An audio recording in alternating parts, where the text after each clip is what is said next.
माझ्या जीवनावर माझी कविता घेतलेली आहे प्लीज की कवितेचं नाव आहे डोळा. म्हणजे विषय होता डोळा आणि कवितेचं शीर्षक दिलं होतं नजरेतले भाविश्व. नजरेतलं भाविश्व स्वप्नवत वाटचालीप्रमाणे रेखाटले होते भाविश्व नजरेतले. ते रेखाटताना जपली होती सख्या तुझी माझी प्रीत, जी खुलवत होती जीवनगीत, त्यानंच भरत होती संसारवेलीवर तुझ्या माझ्या सुखाची नांदी. ज्याने बहरली स्वप्नवट वाटचालीतील कल्पवृक्षातील फांदी, याच फांदीवर स्वच्छंद विहार करत असतानाच का अशी काळरात्र यावी नशी, ज्याची उघड्या डोळ्यांनी कधी कल्पनाही केलेली नव्हती.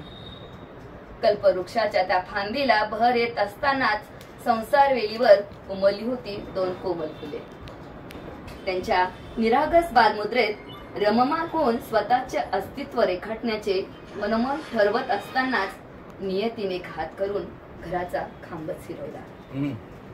या वेदनेतून कसे बसे सावरत स्वप्नात वाटचाल आजही चालताना त्याच्याच तेज साक्षीला स्मरते आहे. कास त्याने दिलेल्या वाटेचीच धरते आहे. नजरेतला भाव लपवत काळजाला झालेल्या जखमा अलगद कोपऱ्यात दडवत या क्रूर परंपरेने जी स्त्री जातीची लक्तरे तोडलेली पाहून मनाची चलबिचल होऊ न देता जगण्याचा वेडा अट्टहास, ताट मानेने जगण्याची तळमळ आतून कितीही तुटले तरी स्वतःला समजावत जगते आहे. विषमतेची खोल दरी मिटवण्यास नजरेत मूर्ती तुझी जगते आहे. तरीही अमानुष जग छळते आहे.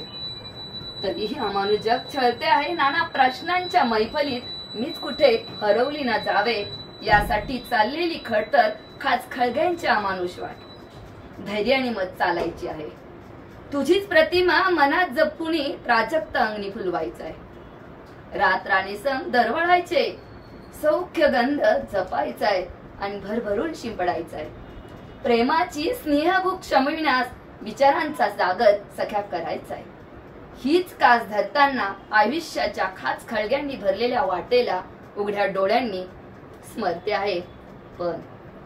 पण सख्याच्या स्वप्नात वाटचालीची आस लेकराच्या सुखात पाहून आनंद मनोमन पेरत आहे.